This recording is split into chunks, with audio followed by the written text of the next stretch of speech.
On a du mal à comprendre, bonjour Gauthier Rybinski, comment on peut tout à la fois mener des frappes, côté américain comme côté iranien d'ailleurs, tout en continuant à défendre l'existence d'un processus de discussion en vue d'une sortie de crise. Eh bien, les deux sont indissociables et l'un explique l'autre. C'est-à-dire que vous avez deux principaux protagonistes qui ont leurs propres difficultés. La difficulté pour l'Iran, c'est de retrouver un statut ou une situation où le pays, où le régime iranien s'était trouvé plutôt à l'aise. Je m'explique. L'accord de 2015 qui avait été conclu à Vienne permettait à l'Iran de faire monter la pression avec des exigences maximalistes et en même temps, l'Iran savait très bien qu'il ne fallait pas dépasser un certain seuil. Ça, c'était pour la fourchette haute, et qu'il ne fallait pas non plus se casser la figure en ne demandant pas des choses extraordinaires.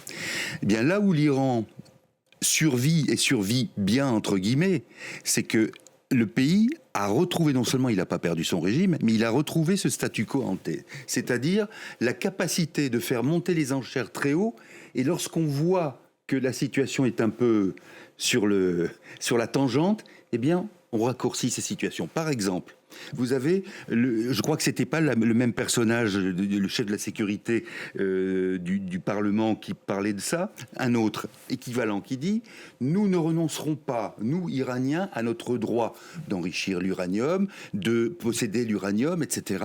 Nous ne renoncerons pas à notre droit de produire l'arme nucléaire. » Évidemment, tout le monde est en effroi et en émoi. Si, dans quelques jours, les Iraniens disent « ça, on peut en discuter », eh bien, vous verrez que le monde entier criera victoire en disant « nous avons réussi ». Donc c'est là toute la pression iranienne. L'attitude iranienne découle de cette habitude à faire monter les enchères pour que obtenir des choses, et bien pas sur le terrain, mais dans le détroit d'Ormuz, c'est ce qui se passe aussi. Et pour les États-Unis, c'est sensiblement la même chose, avec disons un paramètre qui compte encore plus, heureusement ou malheureusement, je ne sais pas, c'est l'obsession de Donald Trump d'être contredit par les faits. Et donc, il est capable, Donald Trump, à un moment ou un autre, de dire contre l'évidence même, je maintiens que c'est une victoire pour nous. Vous voyez, les deux sont dans ce rapport-là, finalement, qui est éloigné de la réalité. Mais comme une illustration, il y a une apparente erreur de diagnostic. Penser que trouver un accord sur le détroit d'Ormuz est la clé pour régler l'ensemble des problèmes du Moyen-Orient est à minima, un leurre. C'est la même chose que si vous disiez « je vais soigner un cancer avec du paracétamol ». C'est-à-dire que vous pouvez faire disparaître des symptômes, mais vous vous attaquez pas à la cause, à l'origine. La cause de la problématique du Moyen-Orient, ça n'est pas Hormuz. Hormuz a été déclenché par une action militaire. Or, on sait, ça c'est quand même quelque chose de très étonnant. Les Américains savent très bien que quand il y a une tension dans la région, le détroit d'Ormuz est un levier activé par la République islamique. Bien. Là, apparemment, l'administration civile n'a pas tenu compte des conseils des militaires aux États-Unis. Mais le fond de l'affaire, ça n'est pas la circulation du détroit d'Ormuz, même si elle est importante pour le commerce mondial. C'est quoi le fond de l'affaire? C'est le Liban. C'est la dérive israélienne, c'est les errements et les incohérences de la politique américaine, et c'est le régime iranien qui veut fabriquer la bombe d'une manière ou d'une autre, même s'il y a débat, et là je suis d'accord, on peut en parler, savoir à quel degré d'avancement est ce projet.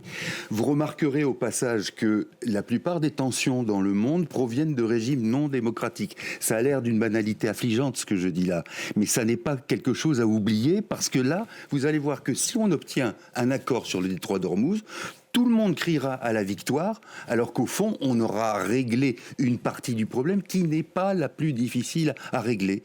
Et comme en plus de cela, les tensions sont favorables aux uns et aux autres, pour des raisons que j'ai tenté de vous expliquer, eh bien, à ce moment-là, il n'y a pas de raison qu'on en sorte.